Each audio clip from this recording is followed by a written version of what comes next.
और गुजरात में पहले चरण की वोटिंग में 1 घंटे का वक्त बचा है, लेकिन उससे पहले बड़ी खबर नवसारी से आ रही है, जहां पर बीजेपी उम्मीदवार पीयूष पटेल पर हमला हुआ है।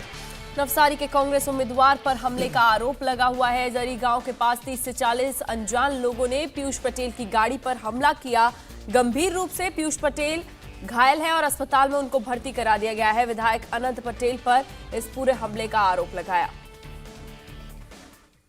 तो ये तस्वीर आप देख रहे हैं, जहां पर पीयूष पटेल जो बीजेपी के उम्मीदवार हैं, उनके ऊपर हमला हुआ है, उनकी गाड़ियों में तोड़फोड़ की गई है। और ये पीयूष पटेल की आप तस्वीर देख रहे हैं, जो इसमें इनको चोट लगी है। फिलहाल वो उनका इलाज किया जा रहा है, अस्पताल में भर्ती हैं। तो नवसारी इलाका आपको बता दें कि साउथ गुजरात में पड़ता है, और साउथ गुजरात में बीजेपी बहुत ही स्ट्रांग होल्ड माना जाता है बीजेपी का। और अगर आप देखें पिछले चुनावों में भी, तो कुल यहाँ पर 5 डिस्ट्रिक्ट जिसमें पड़ता है, जैसे नवसारी है, वलसाड है, सूरत है, डांग है, ये तमाम वो इलाके हैं, 5 डिस्ट्रिक्ट है जो साउथ गुजरात में आते हैं। कुल मिलाकर यहाँ पर 5 जिलों में 35 सीटें हैं। इस स्मार्टफोन के युग में भी ये फोटो स्टूडियो बना के साल में 30 लाख कमा रहे हैं।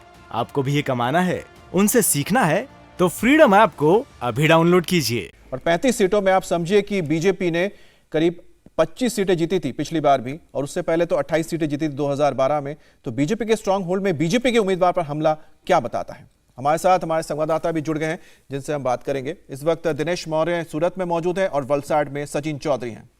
दिनेश, सूरत में आपने बताया कि आम आदमी पार्टी के बहुत चांसेस हैं जीत के, लेकिन जो हमने देखा बीजेपी द्वारा स्टिंग ऑपरेशन किया गया, नए नए खुलासे हुए, क्या उसका असर वहां पर देखने को नहीं मिलेगा? जी बिल्कुल मिलेगा। देखिए, आम आदमी पार्टी का जो दावा वो कर रही कि यहाँ से जीत सकते, जमीन पर कुछ एक जगह पर उनका असर दिखाई दे रहा है। लेकिन सूरत के मतदाताओं के सेंटिमेंट की बात करें तो यहाँ पर भले ही वो कैमरे पर अपनी तकलीफ, अपनी परेशानी बताते हो, लेकिन जब वो बूथ में जाते हैं तब उनका मत बदल जाता है और कमल का बटन दबाते हैं। ये यहाँ का इतिहास है। इस वजह से मैं कह रहा हूँ कि साल 2017 में जब पूरे देश में जीएसटी को लेकर सबसे बड़ा आंदोलन कहीं हुआ था, तो वो सूरत में हुआ था।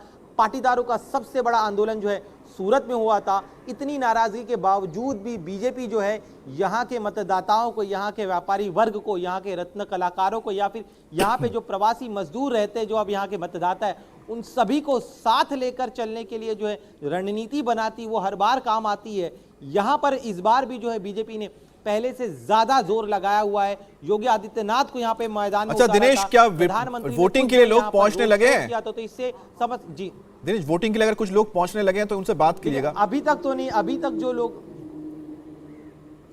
देखिए अभी यहाँ पर ऐसा कोई माहौल नहीं है। 7:30 के बाद जो है लोग यहाँ पर आना शुरू होंगे। अभी जो लोग हमें सड़क पर दिखाई दे रहे हो मॉर्निंग वॉक के लिए निकले हैं। पीसफुल इलाका है और ज्यादा आबादी भी नहीं है। जिस बूथ पे थोड़ी देर और इंतजार करते हैं, क्योंकि सूरत बहुत इंटरेस्टिंग रहेगा दिनेश, जैसा कि आप बता ही रहे थे ना, क्योंकि पाटीदार आंदोलन 2017 में जब हुआ था, गढ़ माना जाता था, लेकिन फिर भी बीजेपी ने आप सोची कि उस इलाके में इतनी ज्यादा सीटें जीती थी।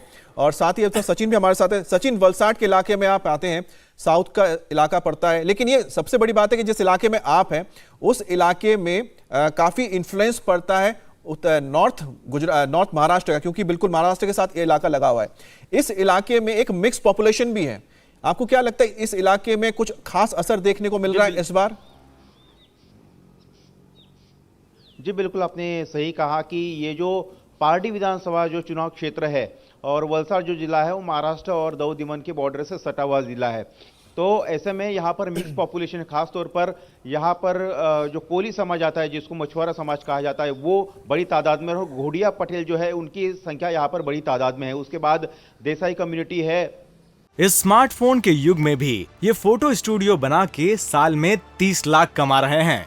आपको भी ये कमाना है, उनसे सीखना है, तो फ्रीडम ऐप को अभी डाउनलोड कीजिए। और जो परप्रांतीय है उनकी तादाद भी यहाँ पर ज़्यादा है। उसकी वजह है कि यहाँ पर गुजरात इंडस्ट्रियल डेवलपमेंट कॉरपोरेशन यानी कि GIDC है, और ये जो एरिया है वो उसी के लिए जाना जाता है। और यहाँ से गुजरात के वित्त मंत्री भी आते हैं, यही वजह से कि वो डेवलपमेंट और जो उद्योग के क्षेत्र में है उनकी काफ़ी यहाँ पर काम उन्होंने किए हुए हैं।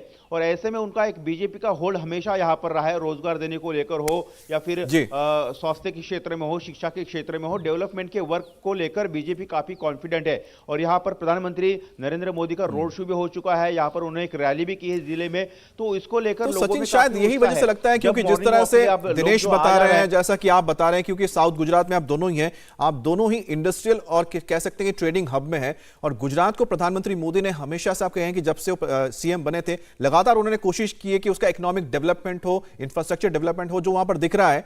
और शायद यही वजह कि लगातार बीजेपी ने 2012 हो या 2017 वहां पर बीजेपी ने जबरदस्त यहां पर जीत हासिल की थी। इंडिया टीवी हर वक्त हर जगह डाउनलोड करने के लिए सर्च करें India TV news Google play store या ऐप स्टोर पर।